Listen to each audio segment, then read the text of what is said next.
तो चलिए आइए स्टार्ट करते हैं। यहाँ पर देखिए क्वेश्चन दिया गया है कि लखनऊ ख्याल गायकी का पितामह किसे माना जाता है। इस क्वेश्चन को हमने कल भी करा दिया था, लेकिन आज भी हम आपको करा रहे हैं ताकि देखें क्या कल का क्वेश्चन आपको याद है या नहीं याद है। तो इस बताइए इसका आंसर क्या होगा, बताइए भाई सभी लोग, इसका जो आंसर होगा क्या होगा, क्योंकि इस क्वेश्चन को हमने कल कराया भी था और देखते हैं कि आप लोगों के जवाब सही है, याद है कि नहीं याद है।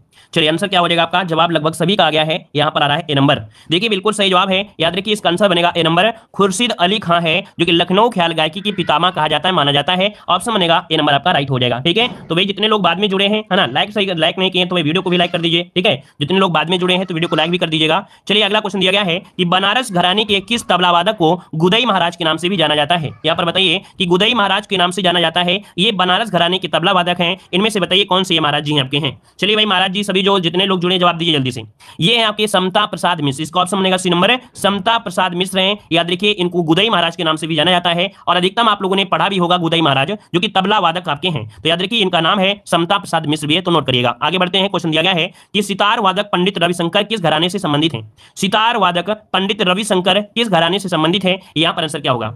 चलिए तो यहां पर देखिए आपका जवाब हो जाएगा यहां पर आपके बनारस घराने से है। याद रखिएगा यहां पर नोट करिए कि जो आपके सितार वादक है कौन, पंडित रविशंकर। कभी कभी ये क्वेश्चन बन जाता है कि पंडित रविशंकर प्रसाद का संबंध किस वाद्य यंत्र से है, तो सितार वादक से है। किस घराने से है, तो हो जाएगा आपका यहां पर बनारस घराने से, ऑप्शन बनेगा आपका ए नंबर। आगे बढ़ते हैं, क्वेश्चन दिया है कि किस घराने को कव्वाल बच्चा घराना कहा जाता है। चलिए बताइएगा कि किस घराने को कव्वाल बच्चा घराना कहा जाता है। देखते हैं इस क्वेश्चन का जवाब कितने लोगों को पता होगा। चलिए जवाब दीजिएगा कि किस घराने को कव्वाल बच्चा घराना के नाम से जाना जाता है। यहां पर आंसर आपका राइट क्या होगा।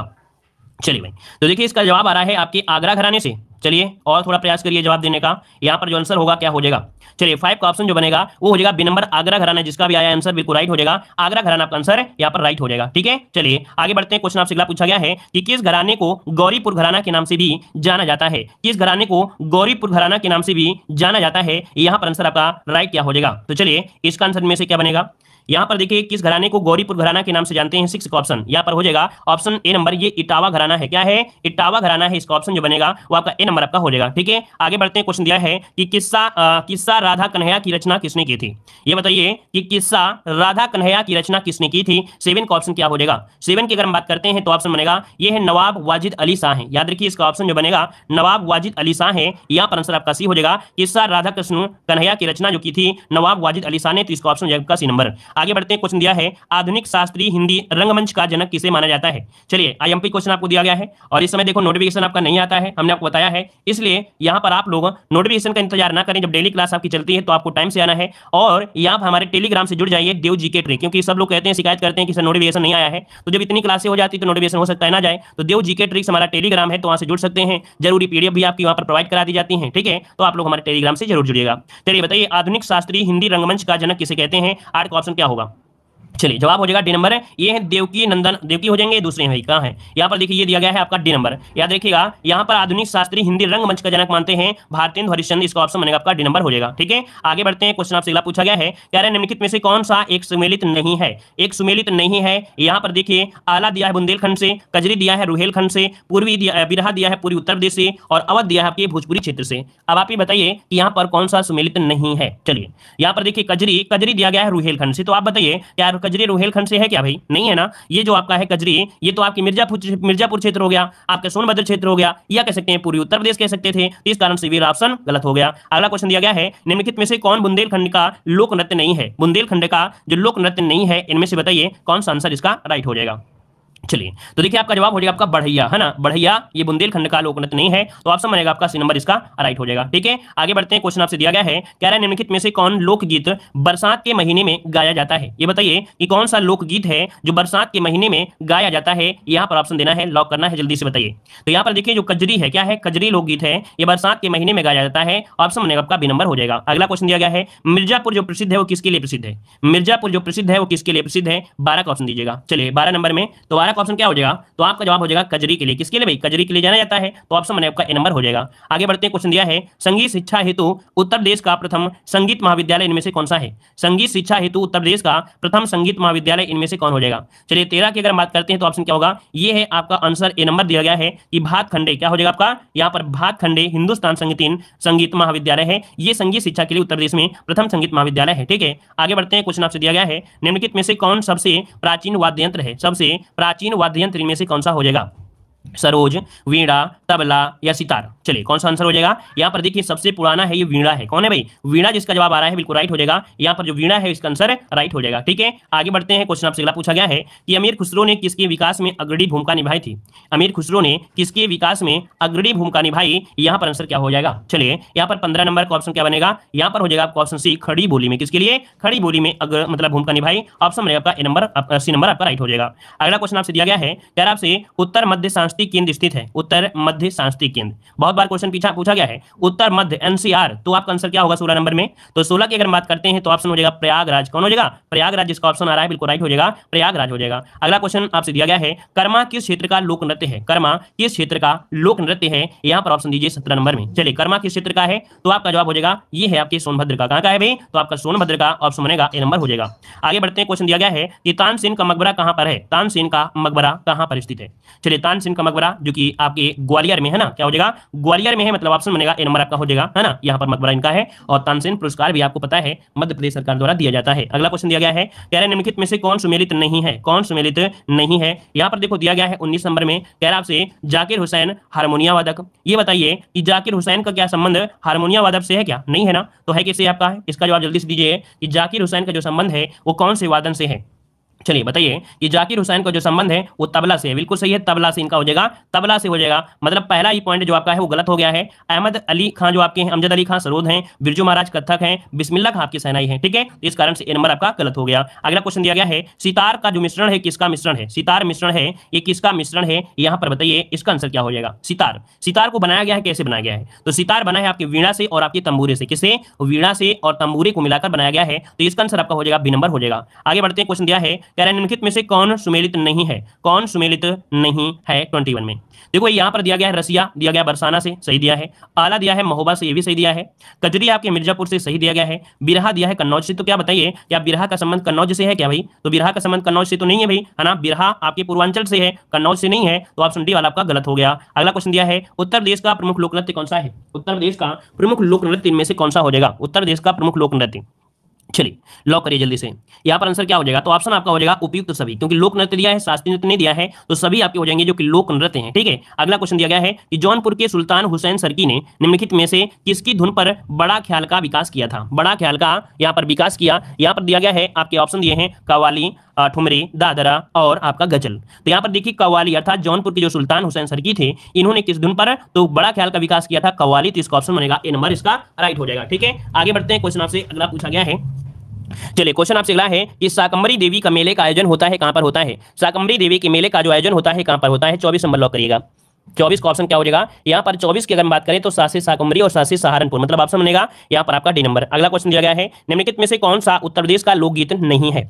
चलिए बताइएगा, उत्तर प्रदेश का लोकगीत नहीं है। यहाँ पर 25 का ऑप्शन क्या होगा? चलिए उत्तर प्रदेश का लोकगीत नहीं है कौन? तो देखो बिरहा भी है, कजरी भी है, रसिया भी है, ढोला मारू आपका नहीं है, तो आपका आंसर क्या होगा? डी नंबर, ढोला मारू नहीं है। अगला क्वेश्चन दिया गया है, निम्नलिखित में से कौन कथक कलाकार नहीं है? चलिए कौन कथक कलाकार नहीं है?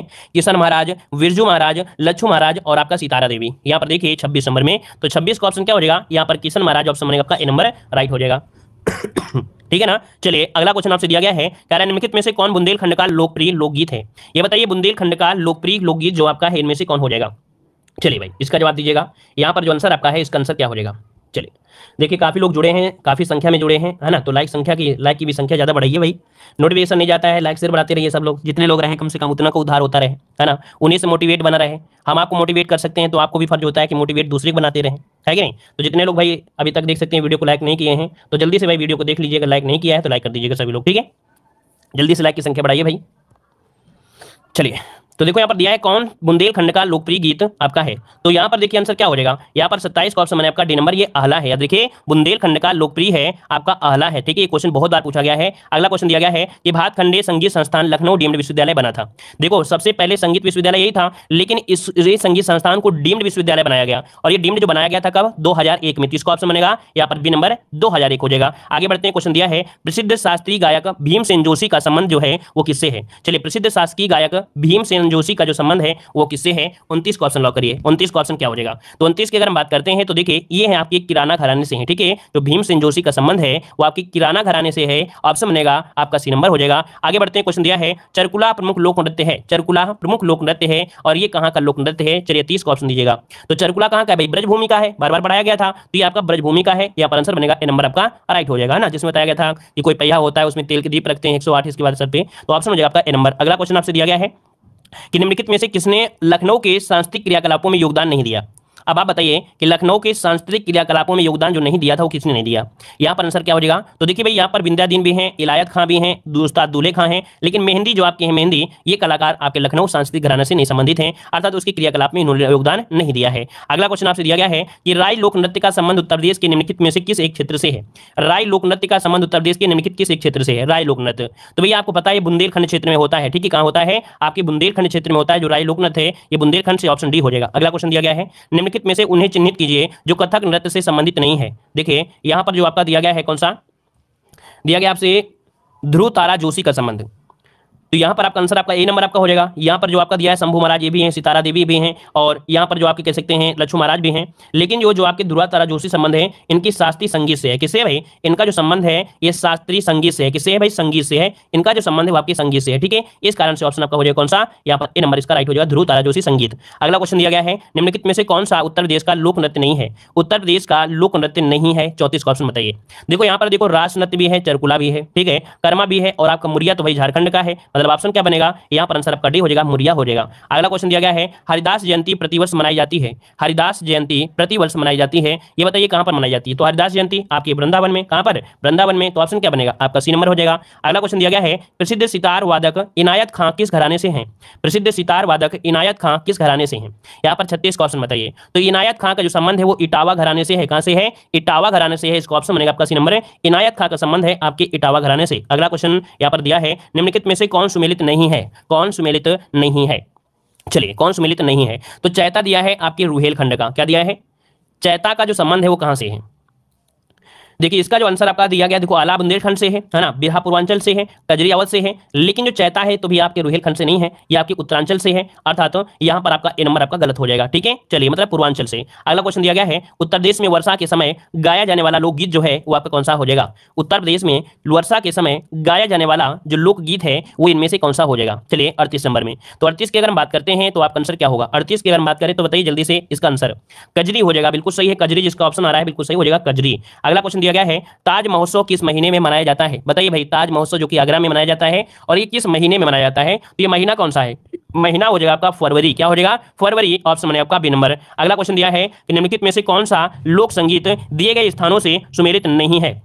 देखो दिया है होली ब्रज क्षेत्र से दिया गया है, होली ब्रज क्षेत्र से है, नौटंकी हाथरस से है, बिरहा कानपुर दिया, तो भाई बिरहा भी बताया था, बिरहा का संबंध पूर्वांचल से है ना, तो मतलब आपका जो सी नंबर आपका ही गलत हो गया, ठीक है। कजरी आपके बनारस घराने से हो जाएगा, बनारस से हो जाएगा। अगला क्वेश्चन दिया है चित्रकला के मुगल शैली का आरंभ जो किया था वो किसने किया था? देखो यहाँ पर दिया है आरंभ, क्या दिया है? आरंभ। तो आरंभ जो किया था वो किसने किया था? तो हुमायूं ने किया था, है ना, अपने प्रवास काल के दौरान अपने किया था, 2 लोगों को साथ में लेकर भी आए थे। तो प्रारंभ जो किया, आरंभ किया वो आपके हुमायूं ने किया था, याद रखिए, मुगल शैली में जो चित्रकला का आरंभ। तो ऑप्शन आपका डी नंबर हो जाएगा, ठीक है। अगला क्वेश्चन दिया गया है कि ठुमरी गायिका गिरजा देवी का जो संबंध है वो आपकी किस घराने से है? ठुमरी गायिका गिरजा देवी का जो संबंध है वो किस घराने से है? 42 का ऑप्शन बताइए क्या हो जाएगा? चलिए 42 का ऑप्शन बनेगा यहाँ पर सी नंबर, बनारस घराने से। कहां से है भाई? बनारस घराना है, बहुत बार क्वेश्चन पूछा गया है, ठीक है। चलिए आगे बढ़ते हैं। क्वेश्चन आपसे अगला है, कह रहा है सुविख्यात चित्र सत्यम शिवम सुंदरम की जो रचना की थी वो किसने किया था? सत्यम शिवम सुंदरम की जो रचना किया था वो किसने किया था? चलिए कई बार हमने बताया भी है, मॉडल पेपर में भी आपको मिला है क्वेश्चन, देख सकते हैं। ये है आपके शिवनंदन नौटियाल, मतलब ऑप्शन जो बनेगा यहाँ पर हो जाएगा डी नंबर। शिवनंदन नौटियाल हैं जिन्होंने सत्यम शिवम सुंदरम की रचना की है, ठीक है। आगे बढ़ते हैं। क्वेश्चन दिया है निम्नलिखित में से कौन सा नृत्य बुंदेलखंड में फसल कटाई के समय किया जाता है? चलिए बताइएगा कि कौन सा नृत्य है जो बुंदेलखंड में फसल कटाई के समय किया जाता है? फसल कटाई के समय यहाँ पर किया जाता है, तो आपका जवाब क्या हो जाएगा? ये है आपका सहरा। कौन है भाई? सहरा है जो आपके बुंदेलखंड में फसल कटाई के समय किया जाता है, ऑप्शन डी हो जाएगा। अगला क्वेश्चन दिया है लठमार होली मनाई जाती है, लठमार होली मनाई जाती है, यहाँ पर बताइए कहां पर? तो आपकी बरसाना नाम तो सुने होंगे, है ना, यहाँ पर राधा के गांव अर्थात बरसाना में, ऑप्शन में आपका सी नंबर। अगला क्वेश्चन दिया गया है निम्नलिखित में से किस तबला वादक का जन्म बरसाना के बनारस के कबीर चौरा में हुआ था? भाई सभी लोग जवाब दीजिए, भाई सभी लोगों के आंसर नहीं आ रहे हैं, कुछ लोग लगता है देख रहे हैं लेकिन कमेंट नहीं कर रहे हैं, तो भाई कमेंट करिए क्योंकि इजी क्वेश्चन है, या आप लोगों ने इजी नहीं कह सकते, ये कह सकते हैं कि बार बार पढ़े हुए हैं और आपके रटे हुए हैं ना, तो यहाँ पर सभी लोग जवाब दीजिए। तबला वादन का जन्म बनारस के कह रहा है किस तबला वादक का जन्म बनारस के कबीर चौरा में हुआ था? 46 का ऑप्शन हो जाएगा बी नंबर पंडित किशन महाराज है। ठीक है, ये तबला वादक है आपके किशन महाराज, ऑप्शन है आपका बी नंबर। अगला क्वेश्चन दिया गया है निम्नलिखित में से कौन युग्म सुमेलित नहीं है, कौन युग्म सुमेलित नहीं है 47 नंबर में। चलिए, बेरहा कन्नौज, अमजद अली खां सरोद, बिरजू महाराज कत्थक, आला आपका महोबा। तो देखिए भाई 47 का ऑप्शन हो जाएगा आपका जो बिरहा कन्नौज है। तो अभी हमने बताया था बिरहा का संबंध आपके पूर्वांचल से है, तो ये नंबर आपका गलत हो जाएगा। अगला क्वेश्चन दिया गया है, कह रहा है कौन सा शास्त्रीय नृत्य उत्तर प्रदेश से संबंधित है, कौन सा शास्त्रीय नृत्य उत्तर प्रदेश से संबंधित है, यहाँ पर 48 नंबर में। तो 48 की अगर हम बात करते हैं तो यहाँ पर आंसर क्या हो जाएगा, तो उत्तर प्रदेश से जो ऑप्शन है बी नंबर कत्थक हो जाएगा। क्या हो जाएगा भाई, कत्थक ऑप्शन है आपका बी नंबर। अगला क्वेश्चन आपसे दिया गया है, मेरठ में प्रत्येक वर्ष होली के बाद आयोजित किया जाने वाला रंग बिरंगा जो मेला है वो आपका कौन सा है। चलिए ये बताइएगा, मेरठ में प्रत्येक वर्ष होली के बाद आयोजित किया जाने वाला रंग बिरंगा जो मेला है वो आपका कौन सा है। यहाँ पर 49 का ऑप्शन दीजिएगा, तो 49 का ऑप्शन हो जाएगा नौचंदी मेला। कौन है, नौचंदी मेला, ऑप्शन बनेगा आपका सी नंबर। अगला क्वेश्चन दिया है, बहराइच सुल्तानपुर रायबरेली किस बोली के क्षेत्र में आते हैं। बहराइच सुल्तानपुर रायबरेली ये किस बोली में आते हैं, अर्थात यहाँ पर कौन सी बोली होती है। तो वह सुल्तानपुर से आपको याद आया होगा कि यहाँ पर होती है अवधी बोली। कौन सी, अवधी बोली, इसका ऑप्शन है आपका डी नंबर। अगला क्वेश्चन आपसे दिया गया है, यहाँ पर देखो दिया गया है कि निम्नलिखित में से किस जनजाति को पतवार राजपूत घराने से माना गया है। चलिए बताइएगा, निम्नलिखित में से किस जनजाति को पतवार राजपूत घराने से संबंधित माना गया है। तो चलिए भाई, राजपूत जितने भी हैं सभी लोग जवाब दीजिए। यहाँ पर जितने भी राजपूत जुड़े हैं सभी लोग इस प्रश्न का जवाब दीजिएगा, आपका आंसर में से क्या होगा। चलिए, तो यहाँ पर देखिए आपका आंसर क्या होगा, कौन कौन जवाब देंगे भाई इस क्वेश्चन का। याद रखिए, यहाँ देखिए ये है आपके कौन से, आपके जो बुक्सा है, अर्थात कि किस जनजाति को पतवार राजपूत घराने से जाना जाता है, माना जाता है, ये बुक्सा है। इसका ऑप्शन बनेगा आपका ए नंबर, बुक्सा जनजाति है। ठीक है, बुक्सा। अगला क्वेश्चन आपसे यहाँ पर दिया गया है, कह रहा आपसे क्वेश्चन आपसे अगला है यहाँ पर क्वेश्चन कह रहा आपसे किस जनजाति समाज की मूल इकाई गोत्र है। यहाँ पर गोत्र है, कह रहा है किस जनजाति समाज की मूल इकाई गोत्र है। यहाँ पर बताइए 2 नंबर में। तो गोत्र जो आपकी है ये बुक्सा की है, इसका ऑप्शन बनेगा आपका बी नंबर, ये बुक्सा की आपकी हो जाएगी। ठीक है, और यहाँ पर आगे बढ़ते हैं, क्वेश्चन दिया गया है, यहाँ पर क्वेश्चन आपके सामने आ गया है, निम्नलिखित जनजातियों में से किसमें अनुलोम तथा प्रतिलोम का विवाह प्रचलित है ना। लड़की दो लड़की लो, लड़की दो लड़की लो, ये अनुलोम और आपका प्रतिलोम का विवाह है, ये बुक्सा जनजाति है। तो ऑप्शन बनेगा आपका ए नंबर, बुक्सा हो जाएगा। अगला क्वेश्चन आपसे दिया गया है कि उत्तर प्रदेश की सर्वाधिक जनसंख्या वाली जनजाति जो आपकी है वो कौन सी है। सर्वाधिक जनसंख्या वाली जो आपकी जनजाति है वो आपकी कौन सी है। तो उत्तर प्रदेश की बात कर रहे हैं तो भाई सीधा सीधा ऑप्शन आपको दिया गया है, कौन सा हो जाएगा, आपकी थारू जनजाति, ऑप्शन बनेगा आपका ए नंबर है, राइट हो जाएगा। आगे बढ़ते हैं, क्वेश्चन आपसे दिया गया है, कह रहा है सुमेलित यहाँ पर करना है, कौन सा सुमेलित है ये पूछा गया है। भोटिया जनजाति बाराबंकी में दिया गया है। ठीक है, बुक्सा बिजनौर, तो बुक्सा बिजनौर हो गया, क्या हो जाएगा, यहाँ पर आंसर आपका हो जाएगा आपका बी नंबर, बुक्सा बिजनौर। ठीक है, आगे बढ़ते हैं, क्वेश्चन आपसे दिया गया है, कह रहा आपसे निम्नलिखित में से प्रदेश की किस जनजाति में बिरादरी पंचायत पाई जाती है, बिरादरी पंचायत पाई जाती है, यहाँ पर जवाब दीजिएगा। चलिए यहाँ पर बताइएगा कि किस जनजाति में बिरादरी पंचायत पाई जाती है, बिरादरी पंचायत। तो 6 का ऑप्शन क्या होगा, तो 6 का ऑप्शन बनेगा आपका यहाँ पर नंबर आपकी बुक्सा हो जाएगा। ठीक है, बुक्सा जनजाति। अगला क्वेश्चन दिया गया है, कह रहा है सर्वाधिक अनुसूचित जनजाति के प्रतिशत वाला जो जिला है वो आपका कौन सा है। तो ये बताइएगा सर्वाधिक जनजाति के हिसाब से जो प्रतिशत वाला जिला है वो इनमें से कौन हो जाएगा, 7 नंबर में। तो यहाँ पर देखिए सोनभद्र में पाई जाती है, तो ऑप्शन क्या होगा, बी नंबर हो जाएगा, सोनभद्र। अगला क्वेश्चन दिया गया है कि थारू समाज में पहले निम्नलिखित में से किस प्रकार का परिवार पाया जाता था। यहाँ पर बताना है आपका आंसर इनमें से क्या हो जाएगा। चलिए इसका जवाब दीजिएगा सभी लोगों। थारू समाज में पहले निम्नलिखित में से किस प्रकार का परिवार पाया जाता था।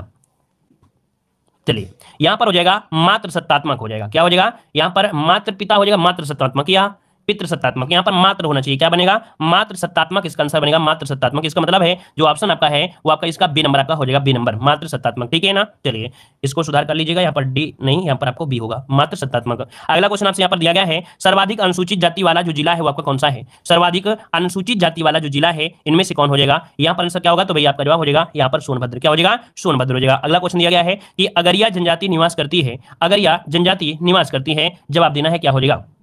चलिए तो यहाँ पर देखिए आपका आंसर क्या होगा, अगरिया जनजाति आपकी निवास करती है आपके सोनभद्र में, कहां पर है, आपके सोनभद्र में। अगला क्वेश्चन आपसे दिया गया है, परहिया जनजाति निवास करती है, परहिया जनजाति जो निवास करती है ये कहां पर करती है, परहिया जनजाति।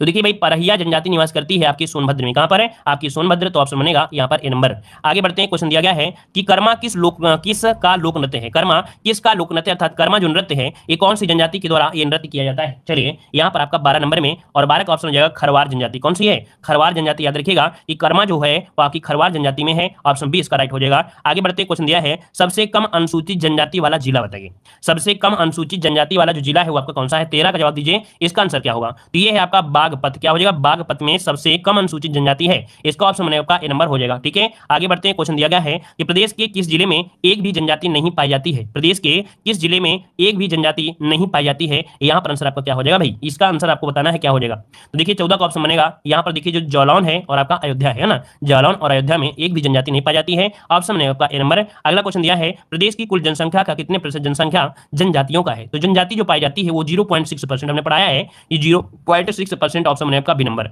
अगला क्वेश्चन दिया गया है निम्नलिखित में से कौन सी जनजाति स्वयं को किरात वंश को मानते हैं? चलिए कौन सी जनजाति है जो स्वयं को किरात वंश का मानते हैं? यहां पर आपका 16 का ऑप्शन क्या होगा? तो देखिए 16 की अगर बात करते हैं तो जो थारू जनजाति है, कौन? जो थारू जनजाति है ये स्वयं को किरात वंश का मानती है। ऑप्शन इसका डी हो जाएगा। आगे बढ़ते हैं। क्वेश्चन दिया गया है, यहां पर क्वेश्चन आपसे अगला है, कह रहा है निम्नलिखित में से किस जनजाति में बदला विवाह प्रचलित है? बदला विवाह प्रचलित है, यहां पर आंसर क्या होगा? तो भाई बदला विवाह जो आपका है यहां पर 17 नंबर में ये थारू जनजाति है। क्या है? थारू जनजाति है बदला विवाह। ऑप्शन बनेगा आपका ए नंबर आपका हो जाएगा। अच्छा देखो यहां पर बदला अगर विवाह लगे तो थारू बताना है, लेकिन यहां पर ये पूछे अनुलोम और विलोम, क्या? अनुलोम और प्रतिलोम विवाह, अनुलोम और आपका प्रतिलोम विवाह। ठीक है, तो अनुलोम और प्रतिलोम विवाह अगर पूछ ले प्रतिलोम वाला तो क्या बताना है? बुक्सा बताना है। क्या बताना है? बुक्सा। तो एक साथ इसको नोट कर लीजिएगा, जो बुक्सा जनजाति है वो अनुलोम प्रतिलोम बोला जाता है और बदला विवाह होता है वो आपका थारू बोला जाता है। तो दोनों में आप लोग नोट कर लीजिएगा। ठीक है, चलिए यहां पर आगे बढ़ते हैं। क्वेश्चन आपसे अगला पूछा गया है, यहां पर दिया गया है निम्नलिखित में से कौन सी जनजाति दीपावली को शोक पर्व के रूप में मनाती है? यहां पर आंसर क्या हो जाएगा? तो दीपावली में शोक के रूप में मनाती है, यहां पर कौन सी है? तो आपकी थारू जनजाति हो जाएगा, डी नंबर थारू जनजाति। अगला क्वेश्चन आपसे अगला पूछा गया है, यहां पर देखिए अगला क्वेश्चन कि कौन सी जनजाति इस्लाम धर्म के अनुयायी है? कौन सी जनजाति इस्लाम धर्म के अनुयायी है? यहां पर आंसर क्या होगा? तो 19 का ऑप्शन क्या हो जाएगा? 19 का ऑप्शन आपका माहीगीर। कौन सी है? ये इस्लाम धर्म को मानती है और अनुयायी है, माहीगीर है, तो ऑप्शन बनेगा आपका सी नंबर। अगला क्वेश्चन आपसे यहां पर दिया गया है, निम्न जनजातियों में से कौन सी जनजाति के लोग नौकरी करना कम पसंद करते हैं? बताइएगा कि कौन सी जनजाति है जो नौकरी करना, तो आपकी बुक्सा जनजाति है, बुक्सा जनजाति है, ये नौकरी करना बहुत कम पसंद करते हैं। ठीक है, तो ये दो क्वेश्चन जो आपके थे हमारे पिछले लेक्चर के आपके थे। ठीक है, यहां पर आपका क्वेश्चन आपका आ गया है कि 2011 की जनगणना के अनुसार, याद रखिए आज 3 टॉपिक खत्म करना है, कम से कम 3 टॉपिक खत्म करना है, जनगणना भी खत्म करना है, पत्रिकाएं भी खत्म करना है और भी एक टॉपिक इसी के साथ खत्म करना है। ठीक है, तो थोड़ा फास्ट रहेंगे, लाइक से कर दीजिएगा। चलिए क्वेश्चन दिया गया है 2011 की जनगणना के अनुसार प्रदेश की वार्षिक वृद्धि दर जो आपकी है वो कितनी थी? चलिए क्या बताना है कि वार्षिक जो वृद्धि दर है वो आपकी कितनी थी, इसका आंसर बताना है। चलिए यहां पर याद रखिए 1.85, मतलब ऑप्शन बनेगा यहां पर आपका ये हो जाएगा कि 2011 की जनगणना के अनुसार वार्षिक वृद्धि दर जो रही है वो रही है कितना? 1.85 ऑप्शन बनेगा, यहां पर आपका ए नंबर हो जाएगा। आगे बढ़ते हैं। क्वेश्चन आपसे दिया गया है सर्वाधिक लिंगानुपात वाला जिला कौन सा है? सर्वाधिक लिंगानुपात वाला जिला है वो आपका कौन सा है? तो कौन हो जाएगा आपका? यहां पर देखिए जौनपुर, आपको हमने कई बार पढ़ाया है कि सर्वाधिक लिंगानुपात वाला जिला है कौन सा? जौनपुर। ऑप्शन क्या बनेगा? यहां पर आपका ए नंबर हो जाएगा, जौनपुर हो जाएगा। अगला क्वेश्चन दिया गया है न्यूनतम लिंगानुपात वाला जिला कौन सा है? न्यूनतम लिंगानुपात वाला जिला कौन सा हो जाएगा? तो देखो भाई यहां पर जो गौतम बुद्ध नगर है, याद रखिए गौतम बुद्ध नगर है, ये आपका न्यूनतम लिंगानुपात वाला जिला है। ऑप्शन बनेगा आपका डी नंबर। ये जितने भी क्वेश्चन आपके हैं तो कम से कम 1000 बार क्वेश्चन पूछे गए, याद रखिएगा। अगला क्वेश्चन दिया गया है कह रहा आपसे 2011 की जनगणना के अनुसार पुरुष साक्षरता दर जो पूछा गया है, पुरुष साक्षरता दर कितनी है? चलिए यहां पर बताइए क्या हो जाएगा? तो 77। क्या हो जाएगा भाई? 77। इसका ऑप्शन आपका डी नंबर है कि पुरुष साक्षरता उत्तर प्रदेश में 77.3% आपकी है। ठीक है, वहीं पर महिला जो आपका है, महिला आपका लगभग 57 दशमलव कुछ परसेंटेज है। ठीक है, अगला क्वेश्चन दिया गया है 2011 के अनुसार सर्वाधिक नगरीय आबादी वाला जो जनपद है आपका कौन सा है? 2011 के अनुसार सर्वाधिक नगरीय आबादी वाला जनपद इनमें से कौन सा हो जाएगा? तो यहां पर नगरी के हिसाब से बोला है तो आंसर क्या होगा भाई? गाजियाबाद हो जाएगा। क्या? गाजियाबाद इसका आंसर आ रहा है, बिल्कुल राइट हो जाएगा, गाजियाबाद हो जाएगा। अगला क्वेश्चन आपसे दिया गया है कह रहा है 2011 की जनगणना के अनुसार महिला पुरुष अनुपात जो दिया है, लिंगानुपात जिसे बोलते हैं। अब आप बताइए कि जो लिंगानुपात रहा है वो कितना रहा है? लिंगानुपात कितना रहा है? तो 912, अर्थात 1000 महिलाएं तो 912 क्या, सॉरी 1000 पुरुष तो 912 कितनी महिला, मतलब ये हुआ कि प्रति 1000 पर काउंट किया जाता है। ठीक है, तो यहां पर आंसर हो जाएगा सी नंबर, यहां पर 912 महिलाएं। ठीक है, ये लिंगानुपात है, याद रखिएगा। सॉरी ये कह सकते हैं कि जो महिला लिंगानुपात है वो आपका 912 है। ठीक है, चलिए अगला क्वेश्चन आपसे दिया गया है 2011 की जनगणना के अनुसार उत्तर प्रदेश की कुल साक्षरता दर आपकी कितनी है? चलिए बताइएगा। ऊपर वाले में समझिए ना, 1000 पुरुष है तो आपकी 912 महिलाएं हैं। चलिए यहाँ पर दिया है 2011 की जनगणना के अनुसार उत्तर प्रदेश की कुल साक्षरता दर पूछा है, कुल साक्षरता दर, और कुल साक्षरता दर है तो आपका जवाब हो जाएगा ए नंबर 67.72%, मतलब ऑप्शन बनेगा आपका ए नंबर हो जाएगा। अगला क्वेश्चन दिया गया है उत्तर प्रदेश में नगरीय क्षेत्र की औसत साक्षरता जो है वो कितनी है? उत्तर प्रदेश में नगरीय क्षेत्र की जो औसत साक्षरता है अर्थात नगरों में रहने वालों की जो साक्षरता है वो आपकी कितनी है? यहाँ पर आपका आंसर क्या होगा? तो यहाँ पर हो जाएगा 75। भाई पढ़े लिखे ज्यादा होते हैं नगरों में, इसलिए तो बचते हैं उनके जो बच्चे हैं वो पढ़ लिख जाएंगे, नौकरी करेंगे, है ना, तो ऑप्शन क्या होगा? बी नंबर आपका हो जाएगा। अगला क्वेश्चन आपसे दिया गया है 2011 की जनगणना के अनुसार सर्वाधिक ग्रामीण जनसंख्या वाला जो जिला है वो आपका कौन सा है? सर्वाधिक ग्रामीण जनसंख्या वाला जो जिला है वो आपका कौन सा है? चलिए यहाँ पर जवाब दीजिए, इसका आंसर आपका राइट क्या हो जाएगा। तो चलिए यहाँ पर देखिए आपका आंसर जवाब एक 9 की अगर बात करते तो ऑप्शन में आपका नंबर यहाँ पर हो जाएगा प्रयागराज। क्या हो जाएगा भाई, प्रयागराज हो जाएगा। ठीक है, चलिए अगला क्वेश्चन दिया गया है 2011 की जनगणना के अनुसार न्यूनतम ग्रामीण जनसंख्या वाला जो जिला है वो कौन सा है। न्यूनतम ग्रामीण जनसंख्या वाला जिला इनमें से क्या हो जाएगा। तो देखिए भाई इनका जो आंसर बनेगा वो आपका हो जाएगा कौन सा, ए नंबर है गौतम बुद्ध नगर हो जाएगा। ऑप्शन बनेगा आपका ए नंबर हो जाएगा। अगला क्वेश्चन आपसे दिया गया है 2011 की जनगणना के अनुसार सर्वाधिक ग्रामीण जनसंख्या प्रतिशत वाला जो जिला है वो आपका कौन सा है। सर्वाधिक ग्रामीण जनसंख्या वो भी प्रतिशत के हिसाब से ये आपका कौन सा है। तो ये जो आपका है सर्वाधिक ग्रामीण ये है आपका कौन सा, श्रावस्ती। कौन सा, श्रावस्ती मतलब ऑप्शन है यहाँ पर नंबर होगा। अगला क्वेश्चन आपसे दिया गया है 2011 की जनगणना के अनुसार न्यूनतम ग्रामीण आबादी प्रतिशत वाला जिला, न्यूनतम ग्रामीण आबादी प्रतिशत वाला जिला कौन सा है। चलिए 12 का ऑप्शन में आपका बी नंबर है, ये है आपका गाजियाबाद। याद रखिए जनगणना 2011 के अनुसार न्यूनतम ग्रामीण आबादी वाला जिला है वो आपका गाजियाबाद है। अगला क्वेश्चन आपसे यहाँ पर दिया गया है सर्वाधिक अनुसूचित जाति जनसंख्या वाला राज्य कौन सा है। सर्वाधिक अनुसूचित जाति अर्थात अनुसूचित जाति मतलब ये हुआ 80 मतलब एससी जिसे बोलते हैं। तो एससी जो आपके कहाँ पर है, उत्तर प्रदेश में। याद रखिए जो एससी जो आपके हैं वो आपके उत्तर प्रदेश में सर्वाधिक है। ठीक है, तो ऑप्शन में आपका डी नंबर हो जाएगा। अगला क्वेश्चन दिया है प्रदेश की कुल जनसंख्या में अनुसूचित जाति का प्रतिशत कितना है। प्रदेश की कुल जनसंख्या में अनुसूचित जाति का प्रतिशत जो आपका है वो कितना है। अनुसूचित मतलब समझ रहे हैं एससी। तो यहाँ पर देखिए 14 की अगर बात करते हैं तो 14 का ऑप्शन हो जाएगा ए नंबर 20.69% अपने उत्तर प्रदेश में यहाँ पर अनुसूचित जाति है अर्थात एससी जाति है। ठीक है, आगे बढ़ते क्वेश्चन दिया गया है कि सर्वाधिक अनुसूचित जाति वाला जो जिला है वो आपका कौन सा है। सर्वाधिक अनुसूचित जाति वाला जो जिला है वो कौन सा है। तो यहाँ पर हो जाएगा सीतापुर। नोट करिएगा कि यहाँ पर सर्वाधिक अनुसूचित जाति वाला जो जिला है वो आपका सीतापुर हो जाएगा। आंसर आपका डी हो जाएगा। अच्छा याद रखिए एग्जाम में थोड़ी से ये पॉइंट को गौर रखा करिए कि जब ये टॉपिक पूछा जाए तो आप देख लिया करें कहीं जाति पूछ रहा है या जनजाति पूछ रहा है, क्योंकि जनजाति मतलब होता है एसटी होता है। ठीक है ना, और अनुसूचित जाति मतलब एससी होता है, तो दोनों में अंतर होता है, नोट कर लीजिएगा। तो आंसर आपको हो जाएगा डी नंबर। अगला क्वेश्चन दिया है कि न्यूनतम अनुसूचित जाति जनसंख्या वाला जिला, न्यूनतम अनुसूचित जाति जनसंख्या वाला जिला यहाँ पर 16 नंबर में, तो ये हो जाएगा बागपत हो जाएगा। याद रखिएगा कि न्यूनतम अनुसूचित जाति जनसंख्या वाला है बागपत। ऑप्शन में आपका डी नंबर बागपत। अगला क्वेश्चन दिया गया है प्रदेश में अनुसूचित जातियों में सर्वाधिक लिंगानुपात जो आपका है किसका है।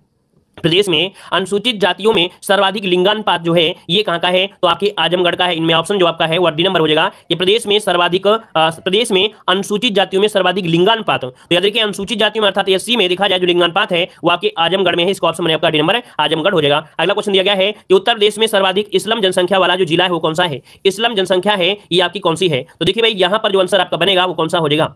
यहाँ पर इस्लाम जनसंख्या आपका मेरठ, इसका ऑप्शन बनेगा आपका बी नंबर। यहाँ पर मेरठ जो कि आपका आंसर हो जाएगा बी नंबर, राइट हो जाएगा। आगे बढ़ते क्वेश्चन आपसे अगला पूछा गया है कि प्रदेश में लिंगानुपात का विभेद सर्वाधिक रूप से जो घटा था वो कब घटा था। यहां पर जवाब दीजिएगा कि जो सर्वाधिक लिंगानुपात का विभेद घटा था है ना, मतलब जो अंतर आया था ये कब आया था। यहां पर आंसर देना है। आपका जवाब इनमें से क्या हो जाएगा भाई।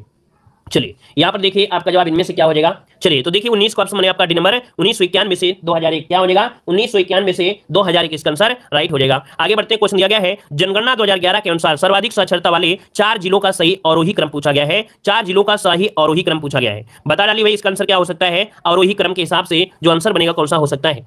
तो देखिए भाई गौतम बुद्ध नगर, कानपुर नगर और रैया फिर आपका इटावा। ऑप्शन क्या हो जाएगा यहाँ पर जो आंसर आपका बनेगा कैराब से सर्वाधिक साक्षरता। तो देखिए आंसर आपका हो जाएगा सी नंबर। यहाँ पर हो जाएगा गौतम बुद्ध नगर, कानपुर, फिर इसके बाद रैया फिर आपका इटावा। अगला क्वेश्चन आपसे यहाँ पर दिया गया है कि 2011 के अनुसार सर्वाधिक औसत साक्षरता वाले निम्नलिखित में से 4 जिलों का अवरोही क्रम आपसे पूछा गया है।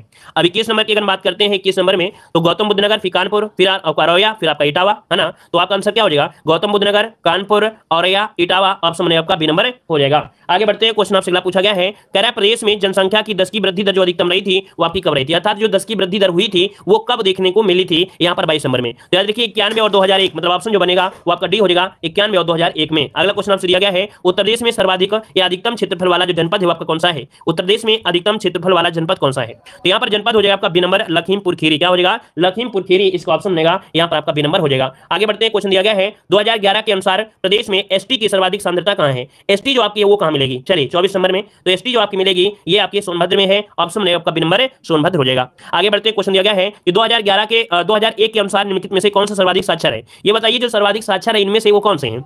जो जैन लोग हैं वो आपके सर्वाधिक साक्षर है 2001 के अनुसार। तो इसका ऑप्शन बनेगा ए नंबर, इसका राइट हो जाएगा। अगला क्वेश्चन दिया गया है निम्नलिखित में से कौन जनसंख्या की दृष्टि से उत्तर प्रदेश का सबसे बड़ा जनपद है। यहाँ पर बताइए उत्तर प्रदेश का सबसे बड़ा जनपद पूछा है वो भी जनसंख्या की दृष्टि से पूछा है।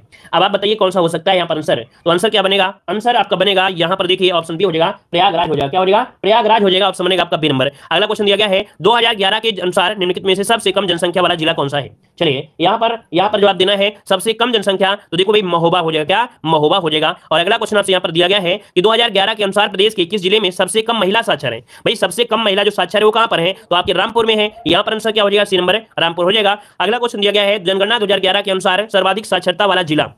चलिए, सर्वाधिक साक्षरता वाला जिला कौन सा है? तो आपका गौतम बुद्ध नगर है। क्या है भाई? गौतम बुद्ध नगर, ऑप्शन में आपका बी नंबर। अगला क्वेश्चन दिया गया है 2011 के अनुसार निम्नलिखित में से सर्वाधिक जनघनत्व वाला जिला, सर्वाधिक जनघनत्व वाला जो जिला है वो कौन सा है? तो यहाँ पर आंसर क्या हो जाएगा? गाजियाबाद, जिसका आंसर हो जाएगा बिल्कुल राइट हो जाएगा, गाजियाबाद आंसर हो जाएगा। आगे बढ़ते हैं, क्वेश्चन दिया गया है अगला क्वेश्चन कि उत्तर प्रदेश से प्रकाशित प्रथम हिंदी पत्र साप्ताहिक इनमें से कौन था? चलिए यहां पर जवाब दीजिए, यहां पर आंसर देना है कि उत्तर प्रदेश से प्रकाशित प्रथम हिंदी पत्र साप्ताहिक इनमें से कौन था? यहां पर जवाब दीजिए, इसका आंसर कितने लोग जवाब दे सकते हैं? चलिए यहां पर बताइए इसका आंसर क्या होगा। यहां पर बताइए कि उत्तर प्रदेश से प्रकाशित प्रथम हिंदी पत्र साप्ताहिक इनमें से कौन था? देखो हमने बताया है इस क्वेश्चन में थोड़ा समझ के जवाब दिया करें।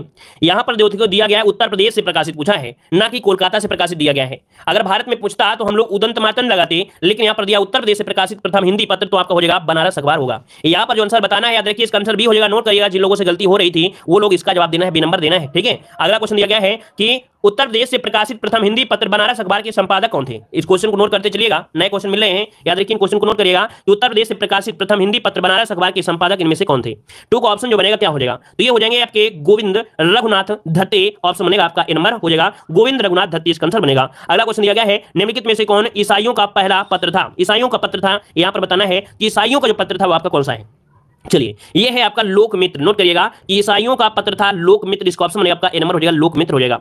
अगला क्वेश्चन दिया गया है कि आगरा से प्रकाशित भारत खंडामृत के संपादक आपके कौन थे? देखिए ये जो आपके आगरा से प्रकाशित होता था भारत खंडामृत, इसके जो संपादक थे वो आपके कौन थे? यहाँ तो ऑप्शन बी हो जाएगा वंशीधर वाजपेयी। कौन? वंशीधर वाजपेयी, इसका ऑप्शन आपका बी नंबर। अगला क्वेश्चन दिया गया है कि निम्नलिखित में से किसका संपादन गणेश शंकर विद्यार्थी करते थे? गणेश शंकर विद्यार्थी जो कि आपको पता है एक मेडिकल कॉलेज भी आपकी मतलब यहाँ पर कानपुर में अस्पताल भी खुला है ना, तो यहाँ पर देख सकते हैं ऑप्शन क्या हो जाएगा, यहाँ पर सी हो जाएगा प्रताप। क्या हो जाएगा भाई? प्रताप इसका आंसर बनेगा। अगला क्वेश्चन दिया गया निम्नलिखित में से किसका संपादन मदन मोहन मालवीय करते थे? भाई वीडियो को भी लाइक करते रहिए भाई, आप लोग देखो इतने लोग जुड़े रहते हो, डेली क्लास लेते हो तो कम से कम डेली वही सुनते भी हो आप लोग, डेली सुनते हो भी, ऐसा नहीं कि सुनते भी नहीं हो कि डेली कहते हैं भाई लाइक से तो करी किया करिए। डेली आप पढ़ रहे हो, डेली नोट्स बना रहे हो, घर बैठे आप लोग मेहनत कर रहे हो, पढ़ाई कर रहे हो, ठीक है ना, कोचिंग जाना पड़ता है ना कहीं जाना पड़ता है, और इतने क्वेश्चन आपको रिवीजन करा देते हैं कि अगर आप अपनी कोचिंग में जाओगे ना तो बोलेंगे हम आपको एसटी दिलाएंगे, और एसटी क्या होगा? किसी किताब से छाप देंगे। और हम आपको इतना क्वेश्चन एक दिन में कराते हैं, इतना क्वेश्चन कराते हैं कि आप कोचिंग में रिवीजन नहीं होता, रिवीजन तो आपकी यहीं पर होता है कोचिंग में। तो फिर क्या होता है, थ्योरी आप लोग पढ़ते हो, क्योंकि थ्योरी क्लास में नहीं पढ़ते हो, यहाँ पर यूट्यूब में आप लोग पढ़ते हो, रिवीजन क्लास लेते हो ज्यादा से ज्यादा, ठीक है। तो भाई लाइक शेयर बिना कह कर दिया करो, ये आपकी महानता होगी, ये आपकी स्टूडेंट होने का फर्ज भी होगा, ठीक है ना। चलिए